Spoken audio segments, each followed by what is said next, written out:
สวัสดีครับพ่อแม่พี่น้องมาเจอกับเปียกหน่อยสารวันแกงหน่อไม้คือเก่าไข่ดาวเหย้าอัดลาดชุดไทยมะมุนนี่เจลของหมักมาคุยกัน เสียดายผมมีคนนี้ เลยกินตามมีพี่น้อง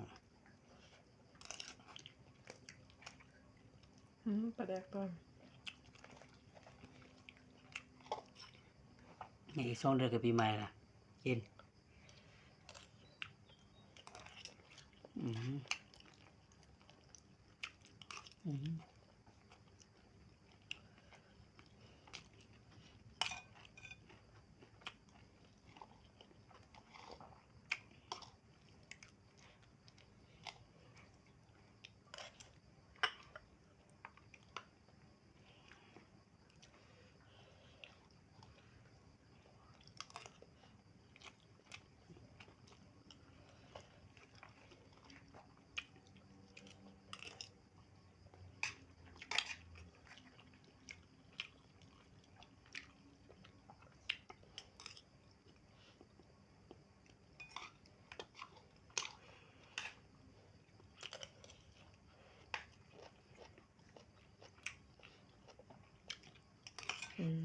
อืมขอโทษเนาะ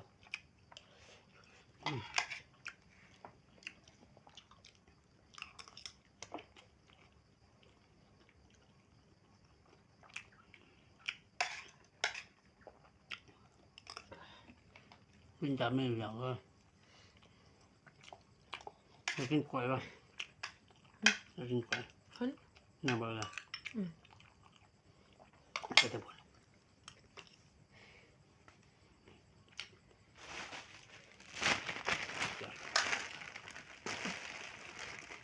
พี่น้องกินข้าวกับปูไว้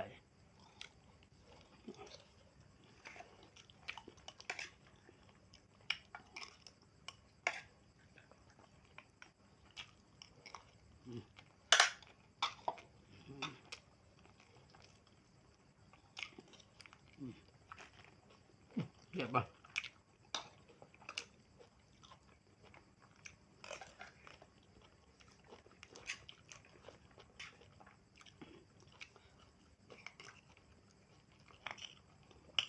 นี่อย่างไม่ค่อยหวาน